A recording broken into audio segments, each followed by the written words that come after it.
सुनिए डॉक्टर श्याम सुंदर पाराशर जी की यह अनमोल कथा।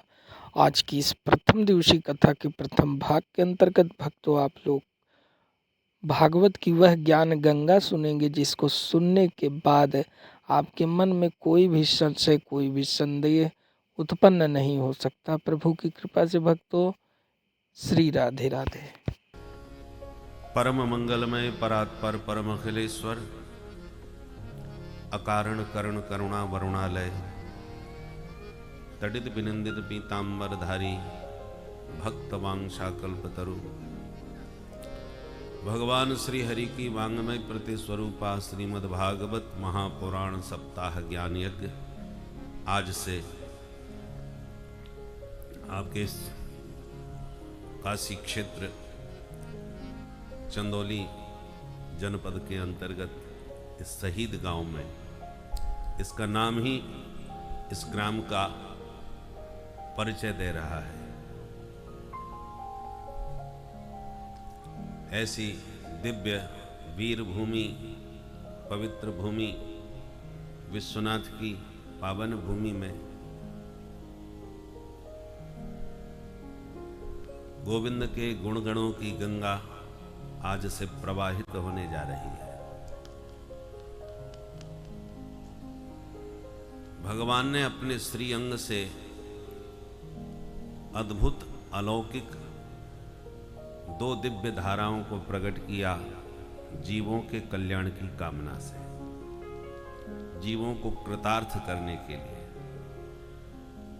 एक धारा चरणारविंद से प्रकट हुई, उनका नाम है विष्णुपति भागीरथी गंगा, और दूसरी धारा गोविंद ने अपने मुखारविंद से प्रकट करी जिसका नाम है श्रीमद् भागवत की दिव्य ज्ञान धारा ज्ञान गंगा। चरणों से निकली वो भागीरथी गंगा, मुखारविंद से निकली वो भागवती गंगा। दोनों ही जगत का मंगल करने वाली हैं। चरणारविंद से निकली हुई गंगा भी आपको सुलभ हो रही है। काशी तल वाहिनी गंगा।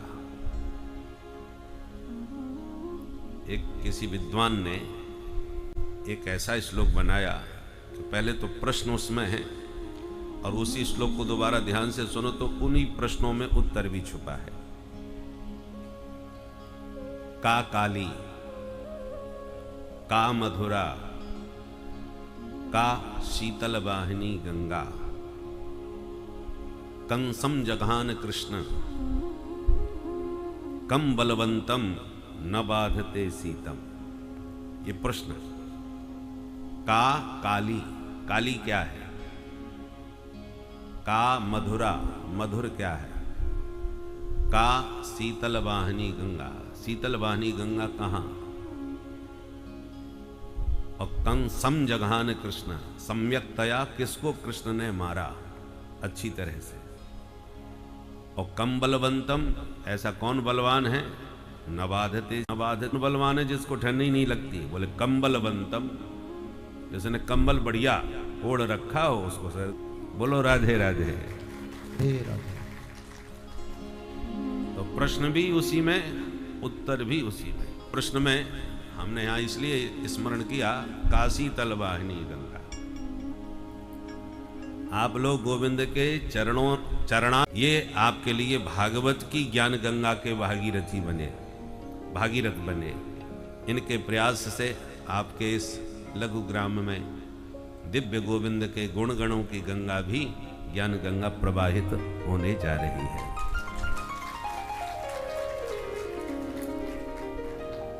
कोई ये पूछे कि इन दोनों गंगाओं में आप श्रेष्ठ किसे मानते हैं?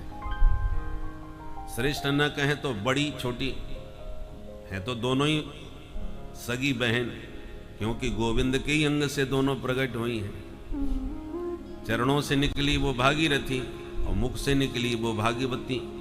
भागवत का अर्थ क्या होता है? भगवता प्रोक्तम भागवतम। भगवान ने जो अपने श्री मुख से कहा। सबसे पहले चतुश्लोकी भागवत के रूप में 4 श्लोकों में भगवान ने सृष्टि के आदि में ब्रह्मा जी को यह ज्ञान दिया। और वही ज्ञान की गंगा, जैसे गोमुख से प्रकट हुई भागीरथी गंगा भारत में, तो यह भी गोविंद मुख से प्रकट हुई भागवती की ज्ञान गंगा। फिर भी दोनों जुड़मा बहन भी हों, सगी बहन कई जुड़मा भी होती हैं, तो उनमें छोटा बड़ा समझना बड़ा मुश्किल होता है। फिर भी भले ही कुछ मिनटों का, क्षणों का ही अंतर हो, परंतु कोई ना कोई बड़ी छोटी तो मानी जाती है। तो इन दोनों पवित्र धाराओं में बड़ी और छोटी कौन? को बड़ छोट कहता अपराध हो। अब किसको बड़ी और किसको छोटी कहें, पर फिर भी विवेक से विचार करके देखिए, तुलनात्मक अध्ययन करके दोनों को तौल करके देखें तो श्रीमद् भागवत की ज्ञान गंगा बड़ी बहन लगती है। आप कहोगे कैसे? तो तौल के देख लो। भागीरथी गंगा में स्नान करने आपको गंगा तट पर ही जाना पड़ेगा, वो शहीद गांव में ही घर बैठे आके आपको स्नान नहीं कराएगी। पर भागवत की ज्ञान गंगा को आप चाहे जहां ले जाओ, शहीद गांव ले जाओ, देश में ले जाओ, विदेश में ले जाओ, शहर में ले जाओ, कहीं भी ये गंगा वहीं स्नान कराने के लिए पहुंच जाती है। दूसरी विशेषता, भागीरथी गंगा में स्नान करते समय सावधानी की आवश्यकता है। कदाचित आप ज्यादा भीतर गए तो गए, इसलिए बहुत सावधान होकर के स्नान कीजिए। पर श्रीमद् भागवत की ज्ञान गंगा में चाहे जितनी गहराई में उतर जाइए, खतरा किसी प्रकार का किसी को नहीं है। चाहे किनारे नहाइए, चाहे गहराई में उतर जाइए, इसकी जितनी गहराई में जाओगे उतना ही दिव्य आनंद पाओगे बिना किसी खतरे के। गंगा जी की गहराई में जाने में तो अच्छे तैराक की आवश्यकता है। आप कमजोर पड़ गए तो खतरे में पड़ गए। इस दृष्टि से भी भागवत की ज्ञान गंगा श्रेष्ठ है। तीसरी दृष्टिकोण से विचार करें तो भागीरथी गंगा चरणों से निकली और भागवत की ज्ञान गंगा मुखारविंद से निकली, तो चरणों की अपेक्षा मुख का स्थान श्रेष्ठ होता है। मानवों में ब्राह्मणों को श्रेष्ठ क्यों कहा गया? क्योंकि ब्राह्मणोश्य मुखमासीत, विराट भगवान के मुखारविंद से समुद्भूत विप्रवृंद हैं, इसलिए ब्राह्मणों को श्रेष्ठ कहा गया। तो इस दृष्टि से भी भागवत की गंगा मुख से प्रकट होने के नाते श्रेष्ठ है। और विचार करें,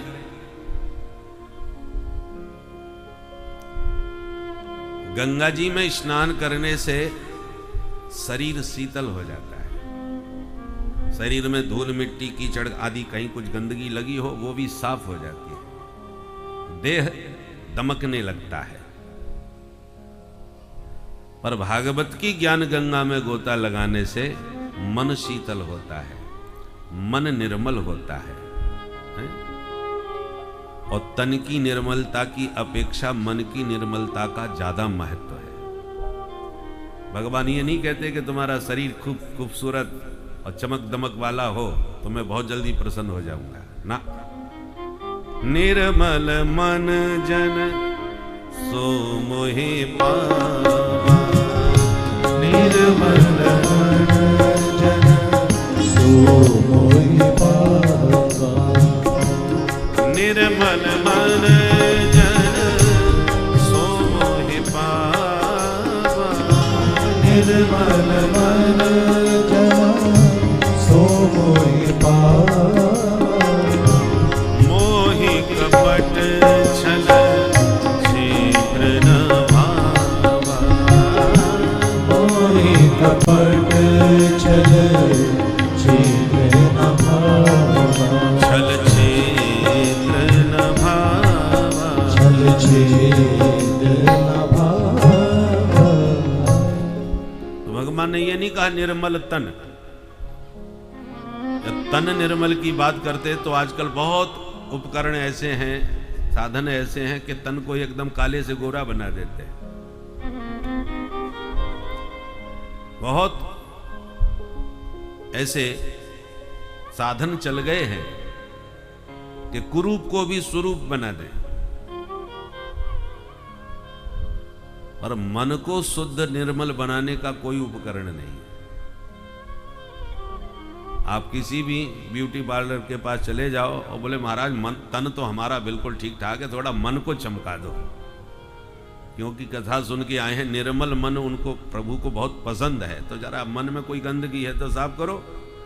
कोई यंत्र नहीं, कोई साधन नहीं, उपकरण नहीं जो तुम्हारे मन को चमका सके, शुद्ध कर सके। पहले तो ये पता चले मन में गंदगी है क्या, जिसकी सफाई की जाए। भाई गंदगी दिखती है तब सफाई होती है, शरीर की गंदगी दिखाई पड़ती है तो हम जाके साफ करवा लेते हैं। तो मन में क्या गंदगी है भाई, तो भगवान कहते हैं गंदगी हम बता देते हैं। मोह कपट छल छिद्र न भावा,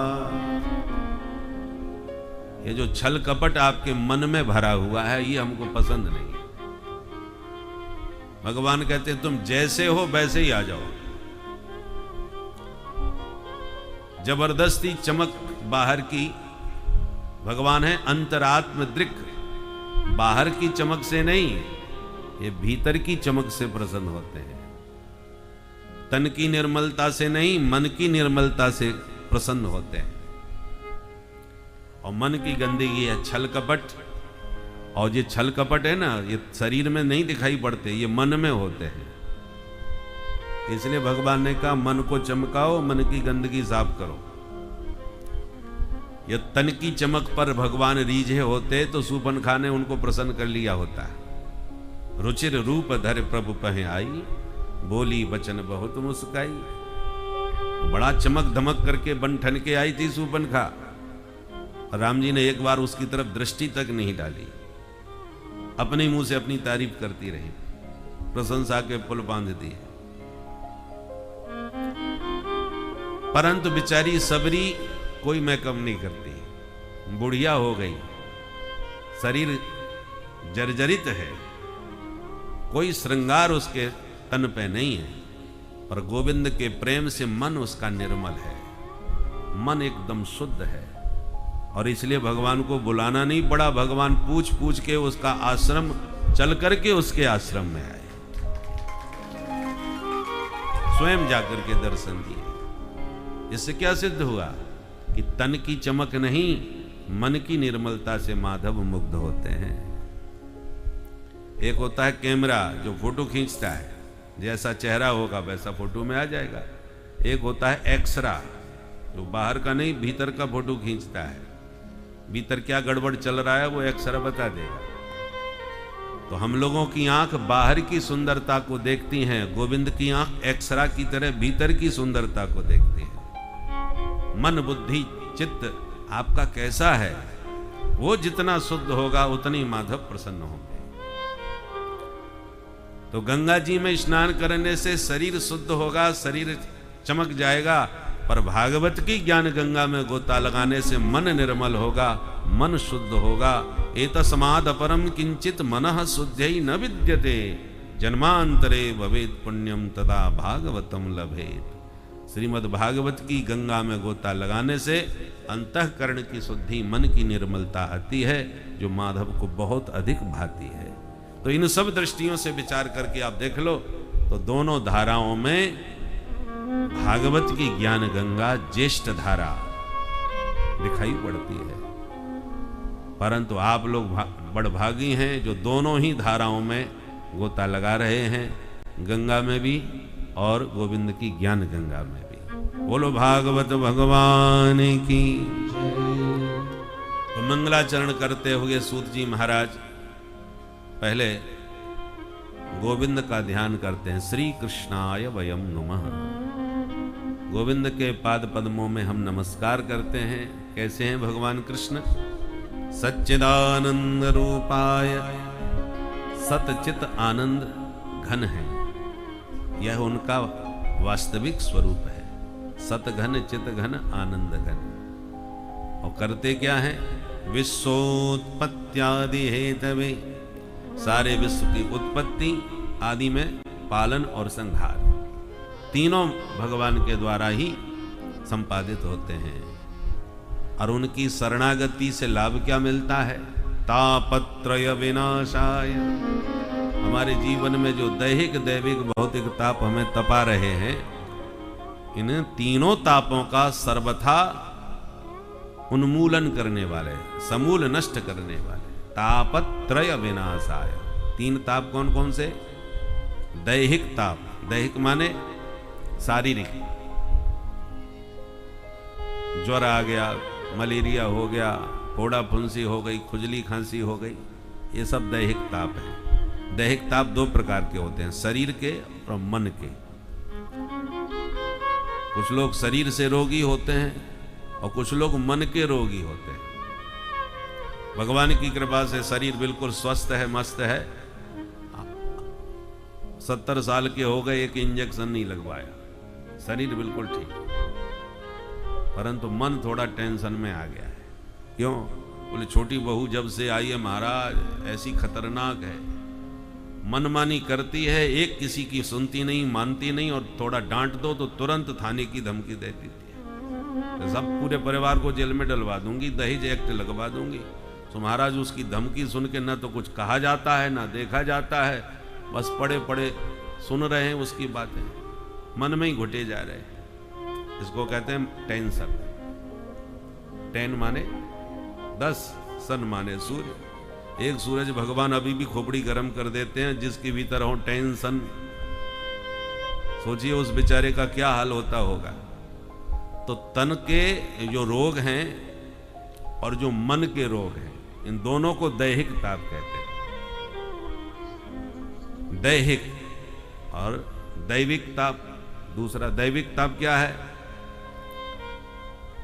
भूकंप आ गया, ओलावृष्टि हो गई, सारी फसल चौपट हो गई, अतिवृष्टि हो गई, सुनामी आ गई, ये सब दैविक ताप है। और तीसरा होता है भौतिक ताप। भौतिक ताप माने भूत प्राणियों के द्वारा प्राप्त कष्ट। सर्प ने डस लिया, बिच्छू ने डंक मार दिया, ततैया ने काट लिया, ये सब जीव हैं, इनके द्वारा जो संताप पहुंचता है उसको भौतिक ताप कहते हैं।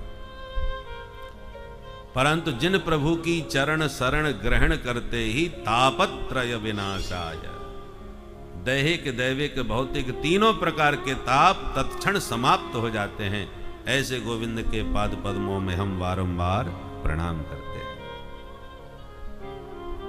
नैमिष की पुण्य भूमि में सूत जी महाराज को व्यासपीठ पर बैठा करके सौनकादि 88,000 ऋषि ये कथा सुन रहे हैं। ये भूमि भी बड़ी प्यारी लग रही है, दूर तक हराई हरा हरियाली नजर आ रही है। ऐसा लगता है जैसे दंडकारण्य में ही बैठे हो। जहां तक दृष्टि जा रही है पूरा हरा भरा वातावरण। तो ऐसी सुंदर नैमिष की हरियाली में वृक्षावली के बीच सूत जी को व्यासपीठ पर बैठा करके 88,000 ऋषियों के प्रतिनिधि सौनक जी प्रणाम करते हुए जो कथा श्रवण करने में परम कुशल हैं, बोल पड़े। अज्ञान ध्वांत विध्वंस कोटि सूर्य समप्रभ, सूताख्या हि कथा सारम मम कर्ण रसायनम। हे सूत जी महाराज, हम लोगों का हृदय घोर अज्ञान के अंधकार से भरा हुआ है और आपके पास करोड़ों सूर्य के समान दिव्य ज्ञान का प्रकाश है। उस ज्ञान की दिव्य प्रकाशमयी किरण हमारे कर्ण कुहरों में डालिए, ताकि हमारे जन्म जन्मांतर का हृदयगत अंधकार ध्वस्त हो जाए। और कृपा करके ये बताएं कि भक्ति ज्ञान वैराग्य और विवेक को बढ़ाने के लिए ये वैष्णव लोग क्या करते हैं? घोर कलयुग आ गया महाराज, कठिन काम कोई कर नहीं पाएगा, इसलिए भगवत प्राप्ति का जो सरल से सरल साधन आप समझते हो वो कृपा करके हमें बता दीजिए, क्योंकि गुरुदेव भगवान की आपके ऊपर बहुत विशेष कृपा है। सूत जी बड़े खुश हो गए। महात्माओं, तुम्हारे मन की प्रीति और श्रद्धा को देखकर समस्त शास्त्रों का सार सुनाऊंगा, सावधान होकर के सुनिए। काल व्याल मुखग्रास त्रास निर्णास हेतवे श्रीमद्भागवतं शास्त्रं कलौ कीरेण भासितम्। इस मृत्युलोक में समस्त प्राणी एक न एक दिन काल व्याल के ग्रास बनेंगे, कोई बचने वाला नहीं। नियम है संसार का, आया है सो जाएगा। राजा रंक फकीर कोई भी हो, कितने बड़े सिद्ध बन जाओ, कितने बड़े उद्योगपति बन जाओ, कितने बड़े अधिकारी बन जाओ, जाना एक दिन सबको पड़ता है। और ये सबको पता भी है। ऐसा कौन है जो नहीं जानता एक न एक दिन हमको जाना है। परंतु जाने की कोई तैयारी नहीं करता और जाने के नाम से सब घबरा जाते हैं। भगवान की कृपा है जो हमको पता नहीं है कि हमको कब जाना है, इसलिए सब मस्त रहते हैं।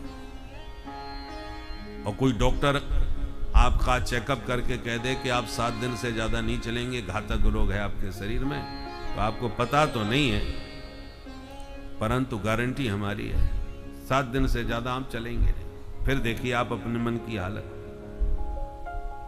पता तो पहले भी था एक न एक दिन जाएंगे, पर किस दिन जाएंगे ये पता नहीं था, इसलिए मस्त थे।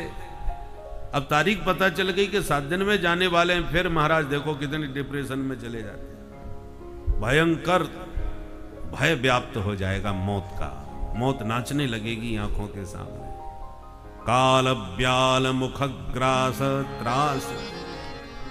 काल ब्याल का बड़ा भय होता है। उस भय को मिटाने के लिए ही श्रीमद् भागवत शास्त्र को भगवान सुखदेव जी ने प्रकट किया है। मौत के भय को मिटाने वाला यह दिव्य ग्रंथ है, क्योंकि परीक्षित के सामने यही समस्या आई थी। जैसी पता चला कि मुझे सांप लग गया है, 7वें दिन मुझे तक्षक नाग डसेगा, मैं मर जाऊंगा। चक्रवर्ती सम्राट थे, सब छोड़ छाड़ करके सीधे गंगा जी के किनारे आके बैठ गए, भोजन पानी सब छोड़ दिया। जिसको फांसी लगने वाली हो उससे कहो बोलो क्या खाने का मन हो, जो चाहो सो खिलाएंगे तुम्हें, तुम्हारी अंतिम इच्छा जरूर पूरी करेंगे। तो क्या मांगेगा वो? फांसी का फंदा जिसके सामने लटका हो वो क्या माल खाएगा भाई? उसे कुछ नहीं सूझता उस समय, खाना पीना। मौत के आगे कुछ दिखाई नहीं पड़ता, कुछ अच्छा नहीं लगता। परीक्षित ने सर्वस्व त्याग दिया, भोजन अन्न जल भी त्याग दिया। उस समय भगवान सुखदेव जी ने इसी दिव्य भागवत कथा के द्वारा परीक्षित के भीतर से मौत का भय मिटा दिया 7 दिन के अंदर। इसलिए श्रीमद् भागवत मृत्यु भय से मुक्ति देने वाला ग्रंथ है। देवताओं को पता चला कि सुखदेव जी कथा कह रहे हैं परीक्षित को सुनाने के लिए। सुधा कुंभम गृहीत्वैव देवास्तत्र समागमन। स्वर्ग के देवता अमृत का कलश लेकर के आ गए और सुखदेव जी को प्रणाम करके बोले महाराज परीक्षित को ये हमारा अमृत पिला दो, ये अमर हो जाएंगे, मरने का झंझट खत्म। सुखदेव जी को लगा ये देवता लोग इतना परमार्थ करने कैसे आ गए, बुलाया है नहीं इनको, मांगा इनसे है नहीं, बिन मांगे अमृत पिला रहे हैं। और जब सुखदेव जी बोले ठीक है पिला दो परीक्षित को, इन्हीं को मौत का डर लग रहा है। सोई देवता बोले महाराज इनको तो हम पिला देंगे, पर बदले में हम चाहेंगे कि प्रपाश्यामो वयम सर्वे श्रीमद् भागवतामृतम। हमारे इस अमृत के बदले में आप इनको जो हरि कथा अमृत सुनाने जा रहे थे वो भागवत अमृत हमको पिला दीजिए, अदला बदली हो जाए। हाँ हमारा अमृत ये पी लें और इनको पिलाने वाला अमृत आप हमको पिला दें। तब सुखदेव जी बड़ी जोर से हंसे और बोले देवताओं तुम बड़े ठगिया हो, कांच का टुकड़ा हमको पकड़ा रहे हो, बदले में करोड़ों की मणि हमसे मांग रहे हो, ये कोई बराबरी है? क्व सुधा क्व कथा लोके क्व कांच क्व मणिर्महान् ब्रह्मरातो विचार्यैवं तदा देवांजहासः। सुखदेव जी खूब हंसे और उपहास उड़ाते हुए देवताओं को वहां से भगा दिया। तुम श्रद्धा से कथा सुनने आते तो मैं जरूर सुनाता, पर तुम सौदागर बन के आए हो, हमको ठगने आए हो, इसलिए तुम भक्त हो ही नहीं। अभक्तों को भागवत नहीं सुनानी चाहिए। अभक्तांस्तांश्च विज्ञाय न ददौ स कथामृतम। देवताओं को अभक्त कह करके सुखदेव जी ने भगा दिया और कथामृत नहीं दिया। ऐसी देव दुर्लभ यह दिव्य कथा है जो सौभाग्य से हम और आपको आज सुलभ हो रही है। बोलो भागवत भगवान की जय। महाराज इतनी जोरदार कथा है तो आप 7 दिन में ही फटाफट क्यों सुना रहे हो? अरे परीक्षित के पास तो 7 दिन बाकी थे, इसके अलावा समय था ही नहीं। हमारे पास तो खूब समय है, तो 15 दिन 1 महीने कोई विस्तार से सुनाओ। 7 दिन में ही सुनने की परंपरा क्यों प्रारंभ हो गई और किसने प्रारंभ कर दी? सूत जी कहते हैं ऋषियों, ये परंपरा सनकादि ऋषियों ने नारद जी को सुना के प्रारंभ की थी। 7 दिन में ही कथा सुनने की परंपरा है, परीक्षित से पहले की। अच्छा, सूत जी के कहने पर सौनक जी चौंक गए और बोले महाराज हमने तो ऐसा सुना है कि नारद जी तो 2 घड़ी से ज्यादा एक जगह बैठते ही नहीं, वो तो घुमक्कड़ महात्मा है, घूमते ही रहते हैं। तो 7 दिन बैठ के नारद जी ने कथा कहां सुन ली और क्यों सुनी? थोड़ा विस्तार से बता दो। सूत जी कहते हैं सुनो। एकदा हि विशालायां चत्वार ऋषयो मलाः सत्संगार्थं समायाता तद्रुसुस्तत्र नारदम्। एक समय की बात, बद्री विशाल में सनकादिक सत्संग करने की इच्छा से घूम रहे थे कि अचानक नारद जी दिखाई पड़े। अरे चलो नारद जी से कुछ सत्संग करें। जब निकट पहुंचे नारद जी के तो नारद जी बेहद चिंता में डूबे जा रहे थे। आश्चर्यचकित हो गए चारों भैया कि दूसरों की चिंता दूर करने वाले बाबा आज स्वयं चिंता में डूबे कहां जा रहे हैं। और निकट आके पूछा, कथम ब्रह्मन दीन मुख कुतश्चिंता तुरो भवान त्वरितम गम्यते कुत्र कुतश्चागमनम तव। नारद जी महाराज आप ऐसे चिंता में डूबे कहां से आ रहे हो, इधर कहां जा रहे हो? इस समय आपका मुंह ऐसे लग रहा है जैसे गत वित्तो यथा जनः, जैसे महान कंजूस का किसी ने धन लूट लिया हो। बाबा तुम्हारा क्या लूट गया जो ऐसे मुंह लटकाए घूम रहे हो? नारद जी ने तुरंत सनकादिकों को नमन करते हुए कहा, भैया मैं बहुत परेशान हूं, पर क्यों परेशान हूं वो सुनो। आपकी तरह मैं भी सत्संग प्रेमी हूं और सत्संग का आनंद तो भारत के अलावा कहीं मिलता नहीं। इसलिए मैं भारत भ्रमण पर निकला कि किसी सिद्ध संत के साथ बैठ के सत्संग करें, पर भारत में मैं सब जगह घूमा, सत्संग का आनंद नहीं मिला।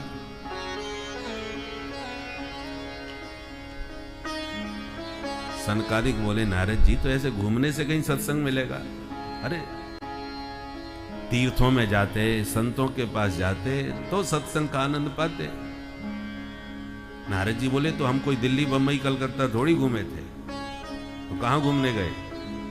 बोले पुष्करम च प्रयागम च काशीं गोदावरीं तथा हरिक्षेत्रम कुरुक्षेत्रम श्रीरंगम सेतुबंधनम एवमादिषु तीर्थेषु भ्रममाण इतस्ततः। मैं किसी महानगरों में घूमने नहीं गया, तीर्थों में ही घूमा था। सारे तीर्थ मैंने कोई छोड़े नहीं, भारत के सारे तीर्थ किए। दक्षिण में भी श्रीरंगम गया, रामेश्वरम गया, उधर के भी सारे तीर्थ देखे। इधर भी कुरुक्षेत्र गया, हरिक्षेत्र गया, काशी गया, तीर्थराज प्रयाग गया, तीर्थ गुरु पुष्कर गया, सारे तीर्थों में घूमा। अरे तो तीर्थों में घूमे होंगे परंतु संतों के पास नहीं गए होंगे। बोले महाराज संतों के पास भी गया। फिर पाखंड निरता संतः विरक्ता सपरिग्रह। मैंने देखा संतों में पाखंड प्रवेश करता जा रहा है। विरक्तों के जीवन में बहुत संग्रह दिखाई पड़ रहा है। महाविरक्त आश्रम नाम तो यही है, और सबसे 5 स्टार होटल जैसी सुविधाएं। कम ही किसी प्रकार के नाम से महाविरक्त है। बच्चे किसके हैं? बोले ब्रह्मचारी जी महाराज के। भाई हल्ला कहाँ मच रहा है? बोले मौनी बाबा के आश्रम में। ये स्थिति देखने को मिली हमको। हमने सोचा अब किधर जाएं? चलो गृहस्थों के यहाँ चलते हैं। गृहस्थों के यहाँ भी बहुत गड़बड़ी देखने को मिली। क्या? तरुणी प्रभुता के श्याल को बुद्धिदायक है। जो नई बहू आती है उसी का चलावा चलता है पूरे घर में। और किसी परामर्श की जरूरत पड़ जाए तो ससुराल से साले साहब आते हैं सलाह देने के लिए। श्याल को बुद्धिदायक, वो बुद्धिदाता है। और साला यदि बुद्धिमान हो तो परामर्श लेने में क्या बुराई है भाई? अर्जुन हमेशा अपने साले साहब से ही सलाह लेते थे हैं? अब कृष्ण जैसा जिसका साला हो तो सलाह लेने में बुराई क्या है? बोले ना ना, ऐसी बात नहीं कि बहुत बुद्धिमान है इसलिए सलाह ले रहे। वो देवी जी के आगे बात नहीं चल पा रही। भैया जो कहेंगे वही होगा, इसलिए सलाह लेनी पड़ती है, माननी पड़ती है। और उस सलाह से घर में शांति हो तो परेशानी नहीं। परेशानी तो यह है दंपति नाम च कलकनम, पति पत्नी में निरंतर महासंग्राम मचा रहता है।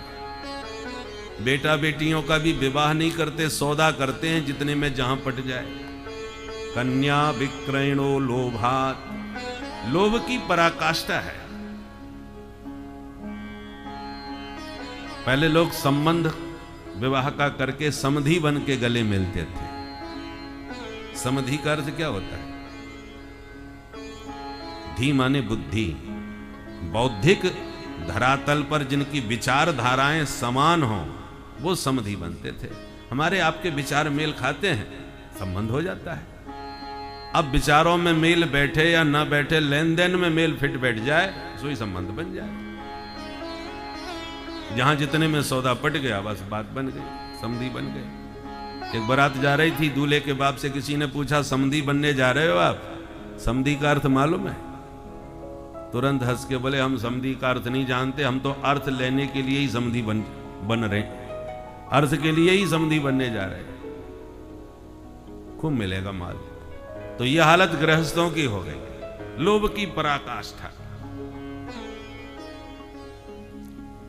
नारद जी कहते हैं हमारा तो माथा गर्म हो गया कि हमने सोचा, हम आए थे भारत भूमि में चित्त को शांति देने के लिए, पर हमारे चित्त में ये दुनियादारी देख के क्रांति और मच गई।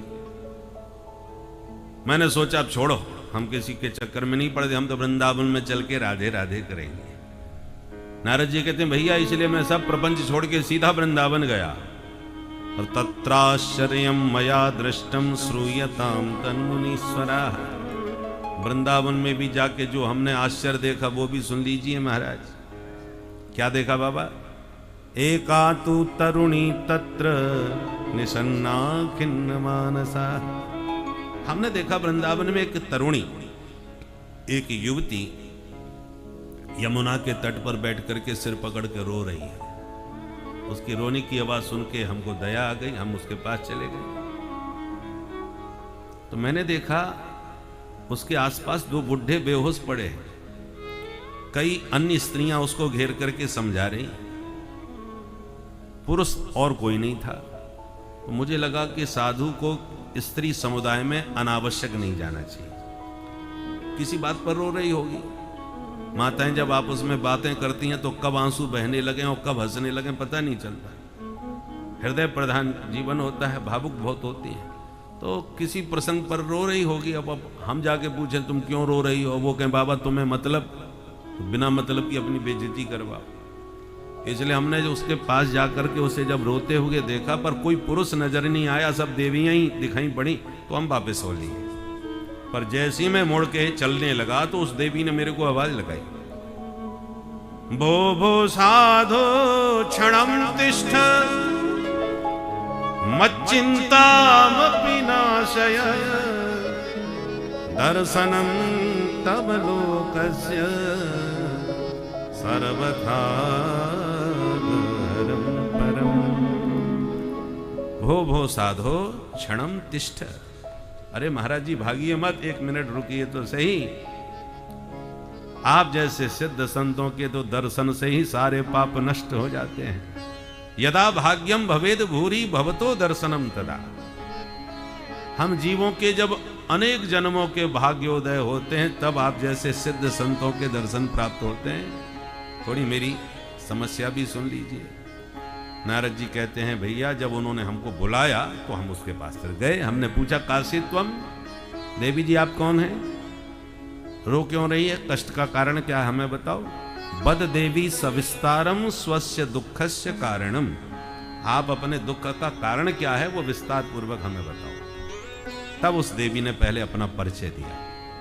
अहम भक्तिरिति ख्याता इमौ में तनयौ मतौ ज्ञान वैराग्य नामानौ काल योगे न जर्जरौ। मेरा नाम भक्ति देवी है और ये दोनों बुढ़े जो हैं वो मेरे ही बच्चे हैं। एक का नाम ज्ञान है, दूसरे का नाम वैराग्य। अब नारद जी मैया बेटा को बार बार देखे, हे भगवान 20 वर्ष की मैया और 90 साल के बेटा हमने पहली बार देखे। भाई तुम एकदम नई नवेली युवती हो और ये बुढ़े कैसे हो गए बच्चे। बोले महाराज इसीलिए तो रो रही हूं, मेरे बच्चों की हालत मुझ पर देखी नहीं जा रही। भगवत पलितव, बगुले की तरह बिल्कुल सफेद शरीर हो गया, रक्त रहा ही नहीं। बच्चों की ये हालत मेरे से देखी नहीं जा रही। महाराज मैं दक्षिण में पैदा हुई, कर्नाटक में बड़ी भई, महाराष्ट्र में पली, परंतु कई पाखंडियों के प्रदेश में पहुंच करके बहुत पीड़ित हुई। परंतु इधर उधर से बच्चों को लिए भटकती भटकती अंत में मैं वृंदावन धाम में आ गया। और जैसी मैंने ब्रज में कदम रखा तो जाता हम तरुणी, कदम रखती में नई नवेली एकदम। परम करुणामय भगवान की यह जो भक्ति है, जिसको व्यक्ति भक्त जो है अलग अलग रूप में करता है भक्ति, हर भक्ति चाहे वह अपने सनातन धर्म में हो या किसी अन्य मतांतरों या मठाधीश में हो, सभी में भक्त तो ऐसा होता है कि मेन जो मुख्य कार्य है वह यह है कि भक्त का भगवान के प्रति प्रेम। अगर हृदय में भक्त के भगवान के प्रति प्रेम उमड़ जाए तो इसका अर्थ है कि वह भक्ति उसकी जो है वह सार्थक हो गई। तो ऐसे जो प्रभु के साथ संबंध को अपने स्थिर रखता है, नियमित रखता है, प्रभु से अवश्य ही दर्शन देते हैं भक्तों। श्री राधे राधे। जाती है ऐसी कलयुग की दावाग्नि ने कल्याण के समस्त साधनों को भस्मतांगतः भस्म कर दिया, नष्ट कर दिया।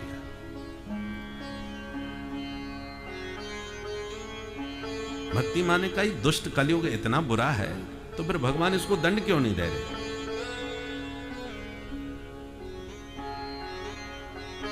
नारद जी ने कहा देवी कलयुग में बुराइयां तो बहुत हैं पर फिर भी एक विशेषता है जिसके कारण भगवान इसकी सब बुराइयां सहन कर लेते। क्या विशेषता है? बोले यत् फलम नास्ति तपसा न योगेन समाधिना तत्फलम लभते सम्यक् कलौ के सब कीर्तना। अन्य युगों में जो कठोर तपस्या करके ध्यान करके दान करके जो फल मिलता था वो कलयुग में केवल हरिनाम संकीर्तन से प्राप्त हो जाता है। कलयुग केवल हरि गुण गाहा, कलयुग केवल हरि गुण गावहि नर पावहि भवथाहा, गावहि नर पावहि भवथाहा। कलयुग केवल नाम आधारा, कलयुग केवल हरि गुण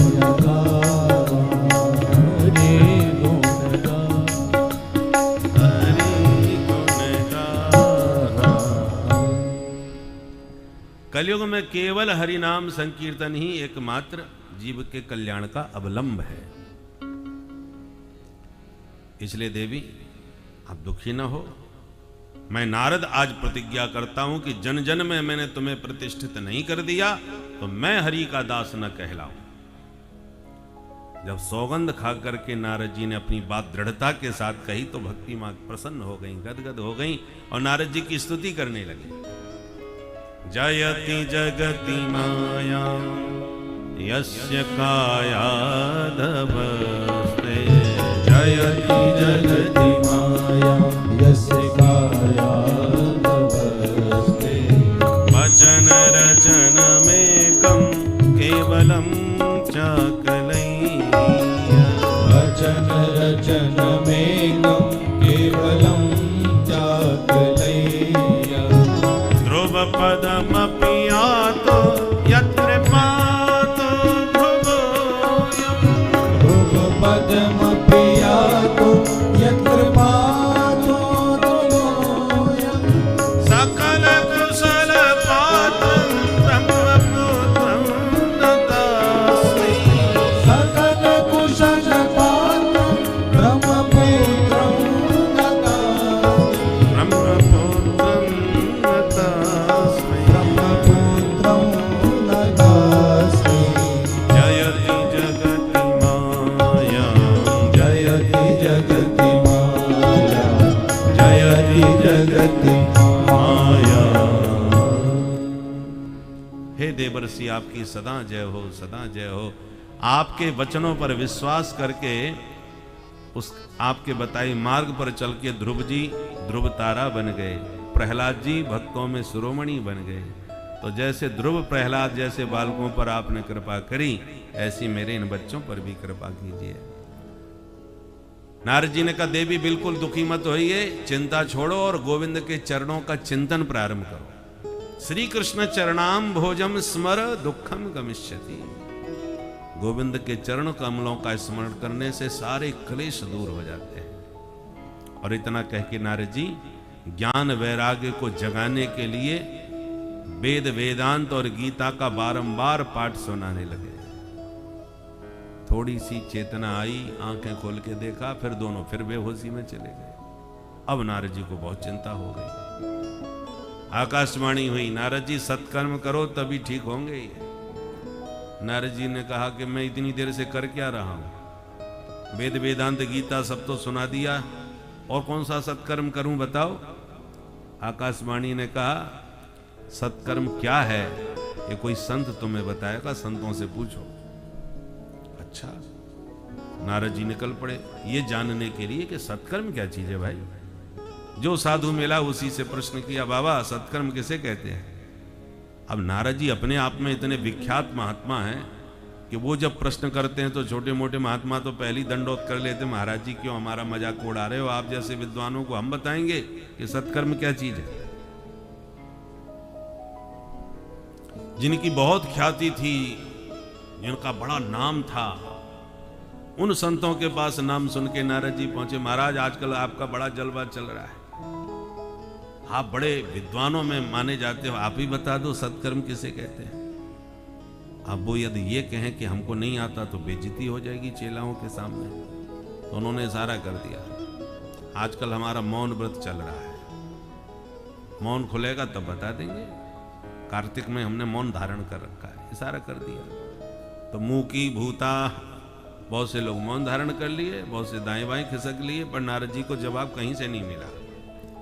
तब नारद जी निर्णय लिए कि अब हम किसी से नहीं पूछेंगे, सीधे भगवान बद्रीनाथ बद्री विशाल में जाके भगवान नर नारायण से पूछ के आते हैं, वो समाधान दें। बस इसी प्रश्न को लेके मैं बद्रीनाथ में घूम रहा था। महाराज सुन, भगवान नर नारायण तो मिले नहीं, आप चारों भैया सनकादिक मिल गए, तो मैं अब आपसे ही प्रश्न करता हूं, आप ही बता दो सत्कर्म किसे कहते हैं।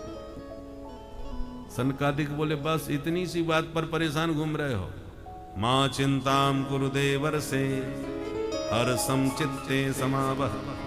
बिल्कुल चिंता छोड़ दो, प्रसन्न हो जाओ, हम बताएंगे सत्कर्म क्या चीज है। क्या चीज है महाराज?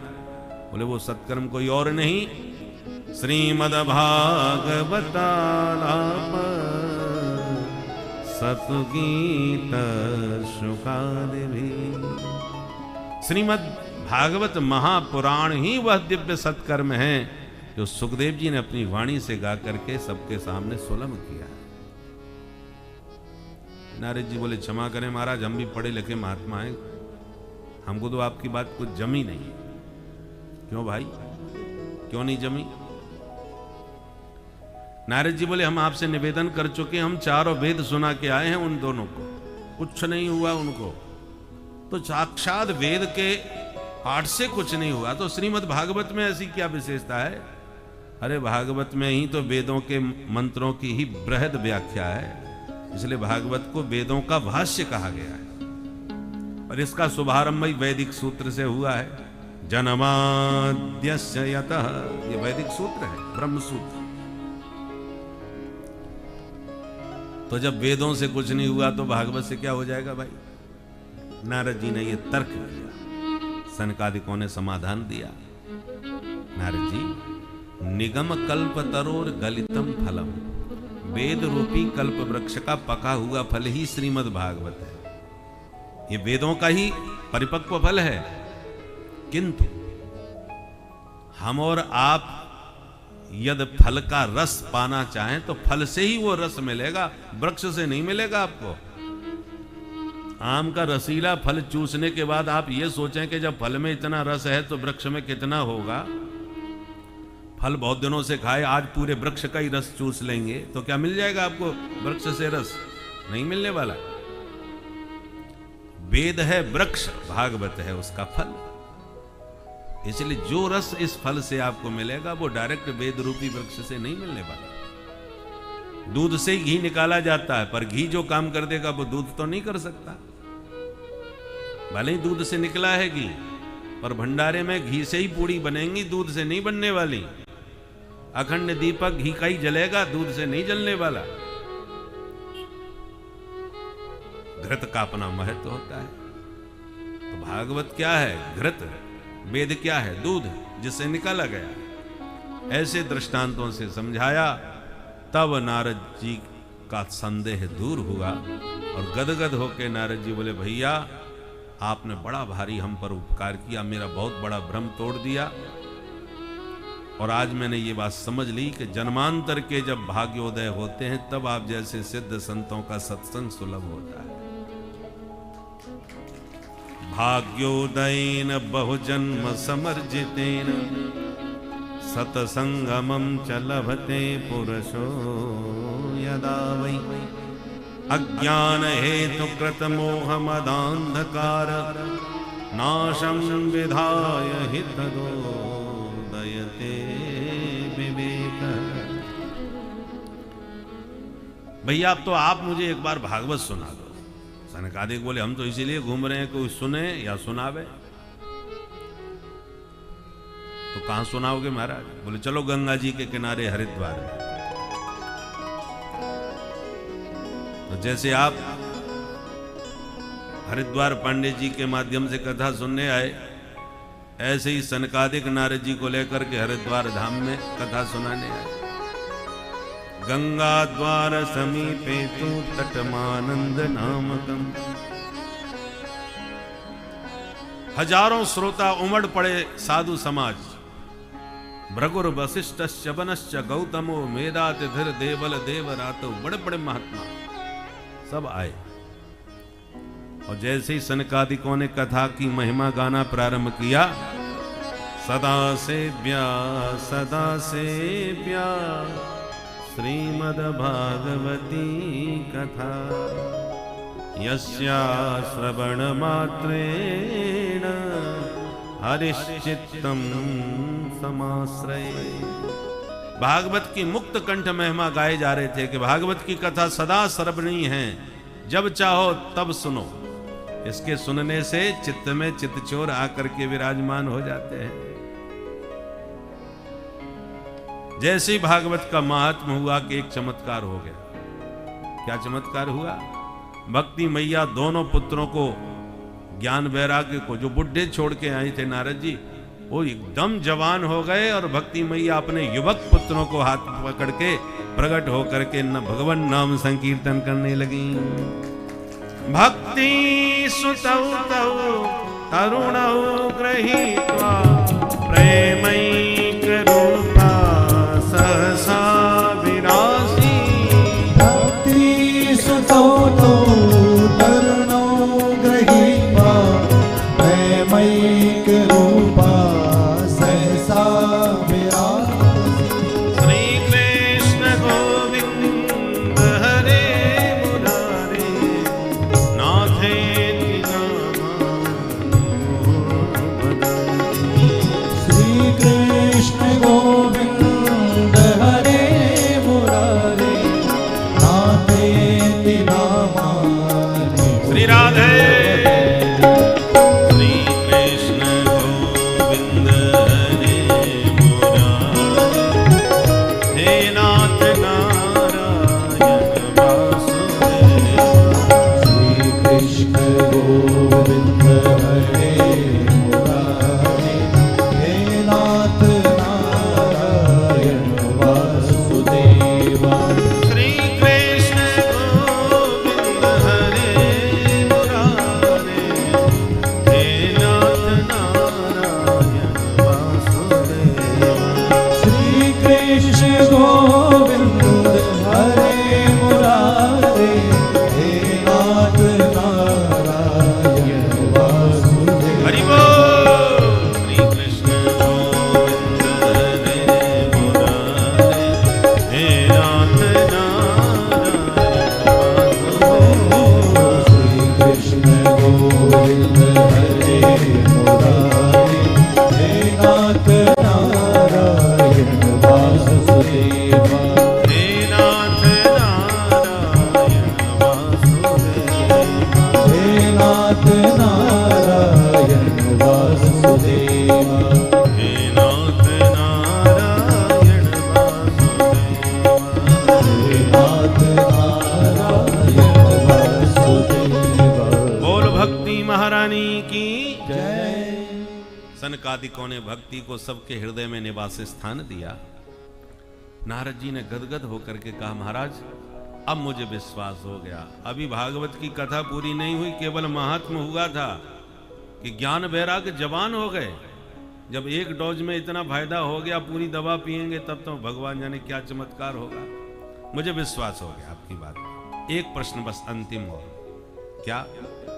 बोले भागवत के सुनने से कैसे कैसे पापी तर सकते हैं, ये और बता दो। सनकादिक बोले ये कैसे कैसे का प्रश्न खत्म करो। हम तो कहते हैं जैसा उस जैसा दूसरा कोई विश्व में पापी ही ना हो, जिसने जीवन भर पाप के अलावा दूसरा काम ही ना किया हो। ये मानवा पाप कृतस्तु सर्वदा सदा दुराचार रता विमार्गगा क्रोधाग्नि दग्धा कुटिलाश्च कामिनः सप्ताह यज्ञेन कलौ पुनन्ति ते। ऐसा नंबर 1 का महापापी भी इस कले काल में सप्ताह ज्ञान यज्ञ के श्रवण से मुक्त हो जाएगा। नारद जी बोले अच्छा, आज तक कोई मुक्त हुआ है कोई आपके पास प्रमाण? सनकादिक बोले बिल्कुल है। अच्छा तो बताइए कौन हुआ? तब सनकादिकों ने एक सत्य इतिहास की कथा सुनाई कि तुंगभद्रा नदी के किनारे एक पंडित जी रहते थे। पंडित जी का नाम था पंडित आत्मदेव शास्त्री। बड़े भारी विद्वान थे और उनकी धर्मपत्नी जी बहुत खतरनाक थी। नाम था श्रीमती धुंधली देवी। दुर्भाग्य से कोई संतान नहीं हुई पंडित जी के। इस बात पर एक दिन इतने दुखी हो गए कि घर छोड़ के जंगल में आत्महत्या करने चले, मरने चले। अब जंगल में सिर पकड़ के रो रहे थे कि इतने में एक सन्यासी महात्मा निकल पड़े। रोनी की आवाज सुनी तो पंडित जी के पास आके महात्मा ने पूछ दिया, कथम रोदसी विप्रत्वम काते चिंता भलीयसी। पंडित जी आप ऐसे क्यों रो रहे हो, क्या बात हो गई? अब पंडित जी ने तो चरणों को पकड़ के जो दहाड़ मार के रोना चालू किया। महात्मा घबरा गए। अरे पंडित जी बताओ तो सही, बात क्या है? बोले किम ब्रवीमि ऋषे दुखम पूर्व पापेन संचितम। महाराज जी क्या बताऊं मैं अपना दुख, पूर्व जन्म के न जाने कौन से पाप उदय हुए हैं आज भगवान का दिया सब कुछ मेरे पास है, पर संतान के बिना सब बेकार है। महात्मा सुन के मन में मुस्कुराए, राम राम। जंगल में रो रहे थे तो मैंने सोचा मेरे ठाकुर जी की याद में ही रो रहे होंगे, तो कुछ उपाय बताऊंगा। ये तो बेटा के लिए रोने बैठा है यहाँ जंगल में। तो महात्मा समझाने लगे, सुनो पंडित जी, मुंचा ज्ञानम प्रजारूपम बलिष्ठा कर्मणो गति विवेकम तो समासाद्य त्यज संसार वासना। कर्मों की गति बहुत बलवान होती है पंडित जी। रोने चिल्लाने से, सिर पटकने से कोई बेटा नहीं हो जाएगा। जाय विधि राखे राम ताय विधि रहिए। ठाकुर जी ने जो दिया है उसी में मस्त रहो, जो नहीं है उसके लिए क्यों सिर पटक रहे हो। बुरा मत माना पंडित जी, मैं कहना नहीं चाहता था, परंतु तुम्हें समझाने के लिए अब कह ही देता हूं। मैं थोड़ा ज्योतिष का जानकार हूं। तुम्हारे माथे की रेखा देखकर मैं गारंटी से कह सकता हूं, सप्त जन्मावधि तब पुत्रो नई वच नहीं वच। विधाता ने 7 जन्म तक तुम्हें कोई संतान नहीं दी, माथे पर लिखा है। इतना सुन के तो इतना बड़ा आघात पहुंचा ब्राह्मण को कि बड़ी ताकत से अपना सिर ही धरती पर पटक दिया, सिर फोड़ दिया। महात्मा जी घबरा गए, अरे पंडित जी क्या कर रहे हो भैया, मर जाओगे। पंडित जी बोले, महाराज मैं तो मरने के लिए ही घर से निकला था। आप संत मिले तो मुझे लगा कि आप मेरा कष्ट दूर करोगे, पर आपने तो 7 गुना और बढ़ा दिया। मैं तो इसी जन्म के लिए रो रहा था, आपने 7 जन्म की और सुना दी। अब मेरे ललाट में क्या लिखा है मुझे नहीं मालूम, पर इतना कह देता हूं महाराज जी, आपने बेटा नहीं दिया तो अब ठीक नहीं होगा। आत्मा जी बोले, ठीक नहीं होगा का क्या मतलब? नहीं दिया तो क्या करोगे? बोले, नोचेत त्यजाम्य हम प्राणास्त्वदग्रे शोक मूर्छिता। मैं दोबारा सिर पटकूंगा और आपके चरणों में अभी इसी वक्त आत्महत्या करके मर जाऊंगा। तो मैं तो मरने के लिए बैठा था, सो मर के चला जाऊंगा, पर आपको ब्रह्म हत्या जरूर लगेगी, महाराज याद रखना। अब महात्मा की धड़कन तेज हुई, है भगवान कछु लेना न देना मगन रहना। अपनी मस्ती में जा रहे थे, अच्छी राम राम हो गई तो हमको ही ब्रह्म हत्या लगाने लगा। देखो पंडित जी हमको जाने दो, फिर तुम्हारी जो मर्जी हो सो करो। पंडित जी बोले, नहीं महाराज, चरण तो नहीं छोड़ूंगा मैं आपके, मरूंगा तो इन चरणों में ही मरूंगा। महात्मा समझ गए ब्राह्मण खतरनाक है, अब ये सचमुच मर भी सकता है, कैसे बचूं? सो भगवान का नाम लेकर के बगल में से एक फल निकाल के पंडित जी को थमा दिया। इदम भक्ष्य पत्न्या त्वम ततः पुत्रो भविष्यति।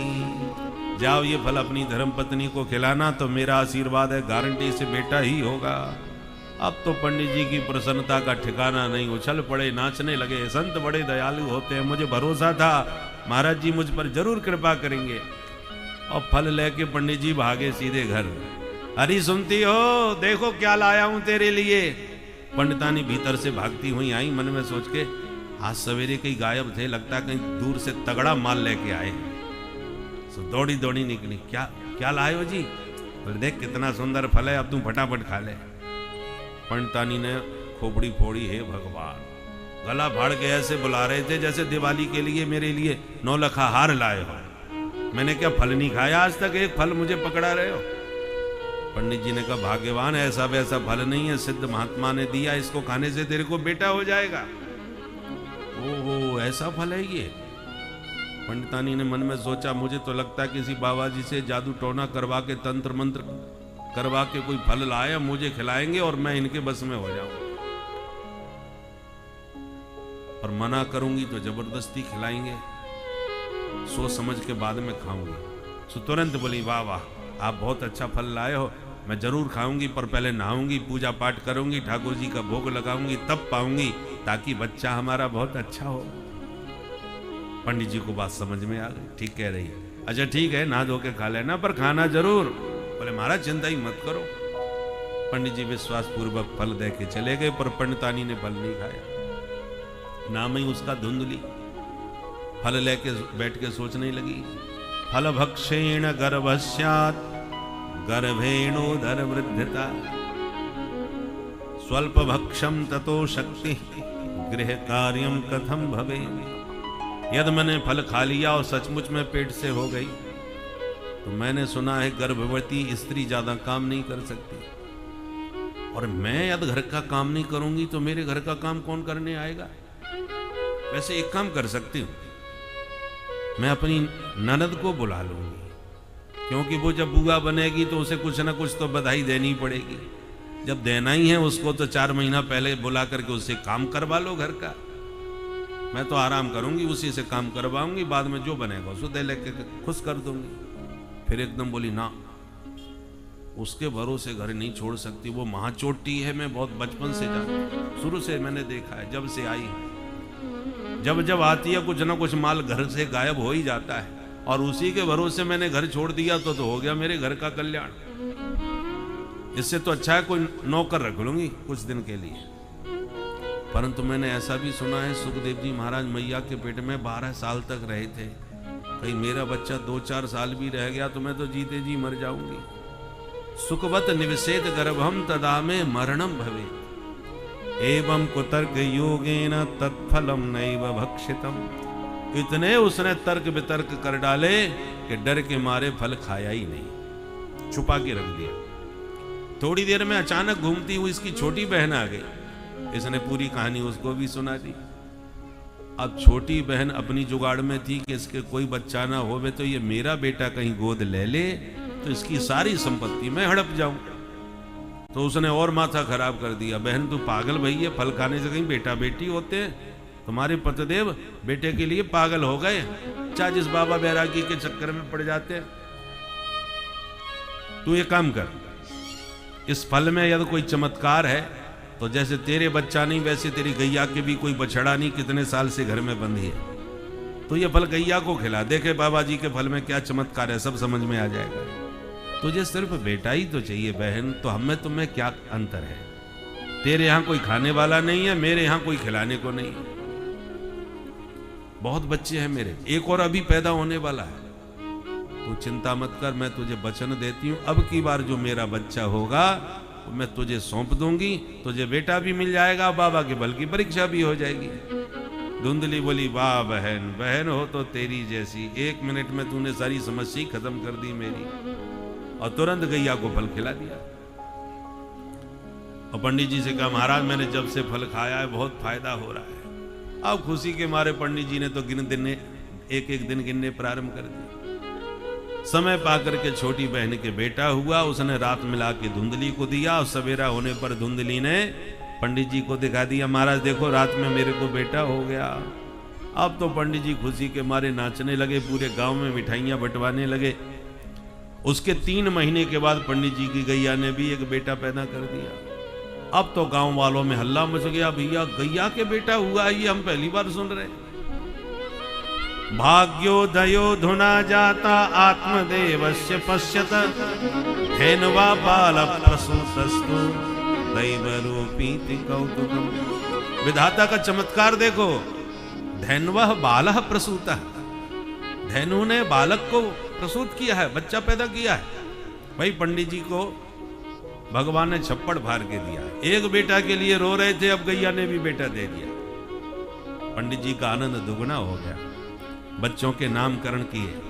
गाय के बेटे के कान थोड़े गैया जैसे लंबे लंबे थे, इसलिए नाम रख दिया गौकर्ण। और अपने बेटे का नाम सोचने लगे तो धुंधली उठ के खड़ी होगी, सबके नाम तुम ही धर लोगे? मेरा बच्चा है पेट में, मैंने धरा है तो नाम मैं ही धरूंगी। अच्छा बता क्या नाम धरेगी? बोले मेरा नाम धुंधली, मेरे बच्चे का नाम धुंधकारी होना चाहिए। ठीक है जैसी मर्जी तुम्हारी। दोनों बच्चे बड़े हुए, दोनों ने बड़े होके खूब नाम कमाया, परंतु एक हुआ विख्यात और दूसरा हुआ कुख्यात। गौकर्ण पंडितो ज्ञानी, धुंधकारी महाखल। धुंधकारी महा दुष्ट आतताई, और गौकर्ण जी महान विद्वान संत स्वभाव थे। अब धुंधकारी जो जो बड़ा होता गया उसका अत्याचार बढ़ता गया। कोई दुनिया की बुराई नहीं जो धुंधकारी में ना हो। अब पंडित जी सिर पकड़ के रोवे, क्योंकि पंडित जी की एक ना सुने। पंडित जी रोने लगे, क्व तिष्ठामि क्व गच्छामि को में दुखम व्यपोहे। किसको सुनाऊं, कहां जाऊं? ऐसी जिंदगी से तो अच्छा है कहीं जाके मर ही जाऊं। इस नालायक ने मुझे संसार में मुंह दिखाने लायक नहीं छोड़ा। अब मरने फिर चल पड़े।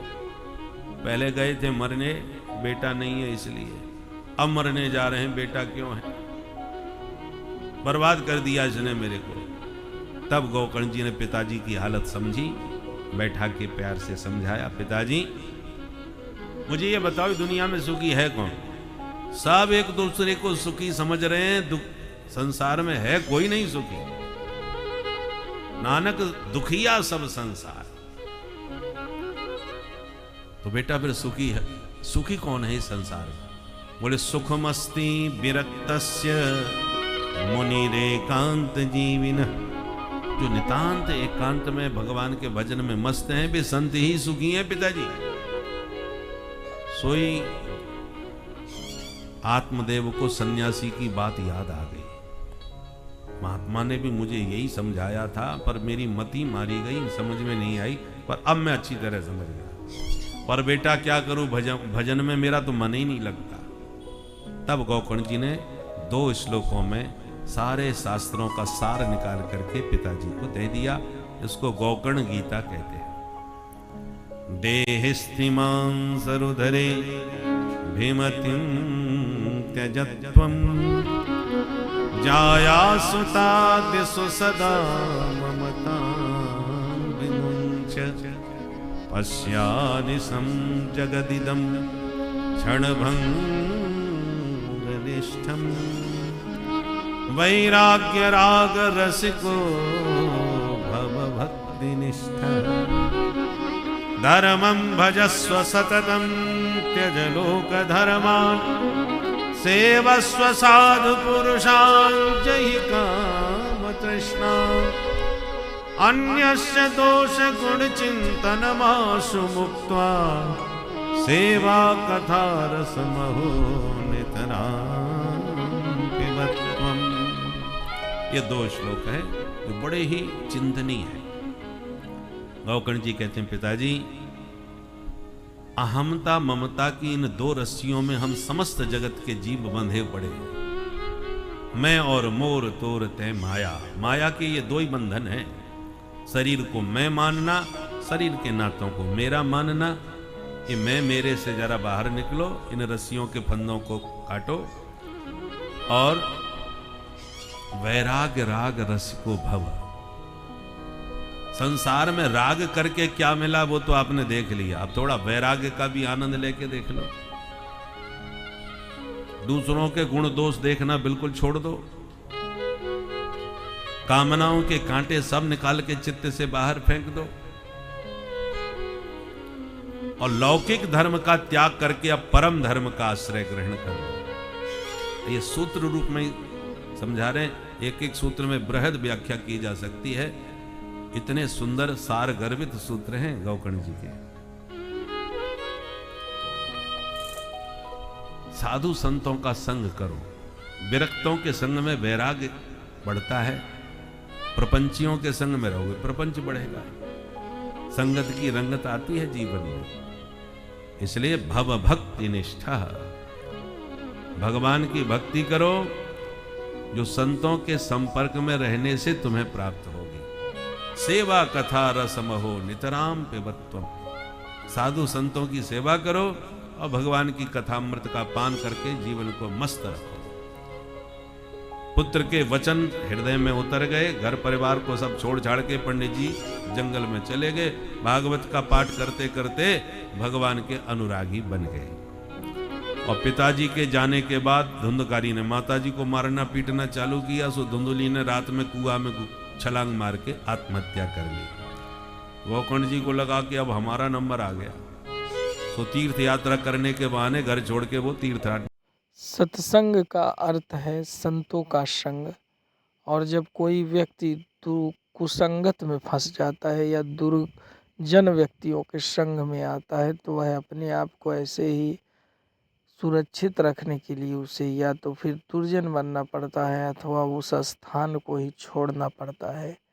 और फिर जब प्रभु की कृपा होती है तो वह फिर से अस्थायी रूप से चलाए मान हो जाता है।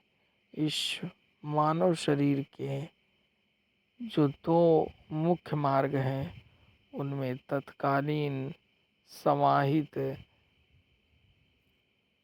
जो सरल मार्गों के अंतर्गत आता है। इसके तहत आप भक्ति को और प्रगाढ़ और प्रकांड कर सकते हैं। आपके हृदय में प्रभु के प्रति प्रेम उत्पन्न हो, धीरे धीरे यह प्रेम बढ़ता रहेगा। उस दिन से आपको अपने जीवन में कल्याण का अनुभव होना आरंभ हो जाएगा, सुख होना प्रारंभ हो जाएगा। भक्तों, कथा ऐसे ही सुने, बड़े ही ज्ञानवादक कथाएं इस समय चल रही हैं। भक्तों, श्री राधे राधे।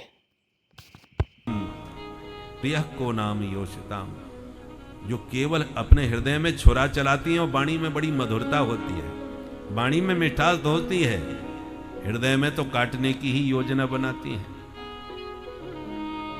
मारा गया बेचारा धुंधकारी और भूत बन के भटकने लगा, क्योंकि उसी आंगन में गाड़ दिया उसे, और पांचों गायब हो गए। गोकर्ण जी को घटना का पता चला तो गया में जाके श्राद्ध किया। लौट के घर आए, रात में देखा एक भेड़ का बच्चा आंगन में घूम रहा है।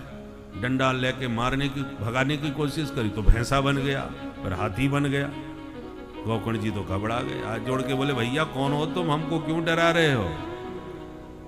तब मनुष्य बन के सामने खड़ा हो गया और बड़ी जोर से रोना चिल्लाना चालू किया। गोकर्ण जी ने हाथ में जल लेके मंत्र पढ़ के जो मारा, सोई बोलने लग गया। अहम भ्रातात्मदीयोऽस्मि धुंधुकारीति नामतः, स्वकीयेनैव दोषेण ब्रह्मत्वं नाशितं मया। तुम्हारा ही भाई धुंधकारी हूं भैया, मैं बिना मौत मारा गया, मेरा उद्धार करो। गोकर्ण जी बोले, मुझे सब पता है भैया, इसलिए गया में श्राद्ध करने गया था। धुंधकारी बोला, 100 श्राद्ध कर लो, कुछ नहीं होने वाला, क्योंकि हम नंबर 1 के हैं, छोटे मोटे पापी नहीं। अच्छा तो ठीक है, हम कोई दूसरा उपाय करेंगे, तुम इस समय पधारो। तो धुंधकारी गायब हो गया। और दूसरे दिन गोकर्ण जी ने विद्वत गोष्ठी में सारे विद्वानों से सलाह ली, क्या किया जाए, पर कोई समाधान नहीं मिला। सूर्य भगवान से जब परामर्श लिया, सूर्य भगवान की गति अवरुद्ध कर दी गोकर्ण जी ने। तब सूर्य भगवान से पूछने पर जवाब मिला, श्रीमद्भागवतान मुक्ति सप्ताहं वाचनम कुरु। सप्ताह विधि पूर्वक उसे भागवत सब कथा सुना दो, मुक्त हो जाएगा। तब गोकर्ण जी प्रसन्न हो गए। आषाढ़ मास में स्वयं आयोजन भव्य किया गोकर्ण जी ने, और जैसी कथा कहने के लिए गोकर्ण जी स्वयं व्यास गद्दी पर बैठे, सोई धुंधकारी आ गया। और भूत प्रेतों का शरीर वायु प्रधान होता है, हवा में उड़ के इधर से उधर जाने लगा। कथा कैसे सुने? तो 7 गांठ का पोला बांस दिखाई पड़ा, उसी में घुस गया। एक एक दिन की कथा से एक एक गांठ चटक दी गई, और सप्ताह संपन्न होते ही 7 ग्रंथियों का भेदन करके धुंधकारी प्रकट हो गया। बोलो भागवत भगवान की जय। व्यासपीठ को प्रणाम करके भागवत की महिमा गाने लगा। धन्या भागवती वार्ता प्रेत पीड़ा विनाशिनी। धन्य है भागवत की कथा, जिसने मेरे जैसे पापी प्रेत को पवित्र कर दिया। एक विमान आकाश मंडल से आया, उसमें भगवान के पार्षद बाहर निकल के आए और गोकर्ण धुंधकारी का हाथ पकड़ के उस विमान में बैठा दिया।